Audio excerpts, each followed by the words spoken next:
medyo tanghali na. Pero hindi na pa ako gising. Nag-stay na ako sa bed kasi nagpupunto ko ni Habi. At nag-coffee kami, nag-prayer time. So, ayun, hi. So, muna tayo sa garden natin kasi mula kagabi, hindi ako umising na maaga para magdilig. Nalibre ako ng pagdidilig na yun. Kasi natin umulan kagabi. So, nasama-sama siya. So, magka-harvest tayo. Kasi marami na naman tayo mga, marami naman tayo gulay. Magka-harvest tayo. Ayun, pag hindi natin hinarvest ito ay, yung iba pinapatok ako sa manok, yung medyo nagulang na. Malaki-palaki pa natin ang bagya. Pagkakain na natin. Medyo magulang na.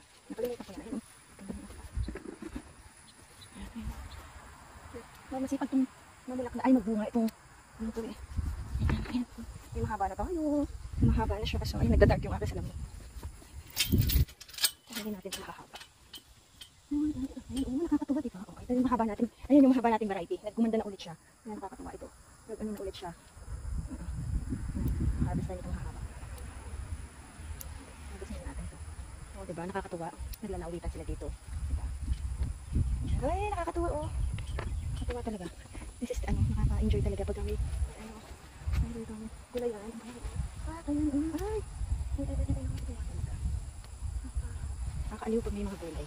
Ay, ayun yung sa aray. What in the world? Makati yan, kaya ayoko dumikit sa mukha ko yung makati yung sitaw. So, ayan, kagabi, 8:30 na. Nag-transplant pa tayo. Kagabi.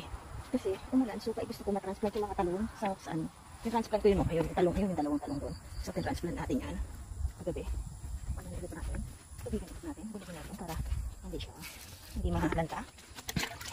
So, ayan. Tubigan natin. Transplant ko sa kagabi. Kaya madilim na lang dito ako kagabi at nagta-transplant. Kasi nga malamig, so kailangan ko mag-transplant habang lumalamig kagabi. Ay, dami na nagsita. Hindi ko naman gusto ito ipagpapamigay yan. Pinapamigay ko din naman. Kasi, hindi mo din naman maubos na isang kain ha. So, ayan.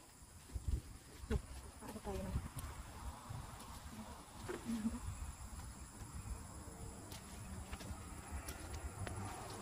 Isang araw ka lang hindi harvest, napakadaming ulit. Yeah.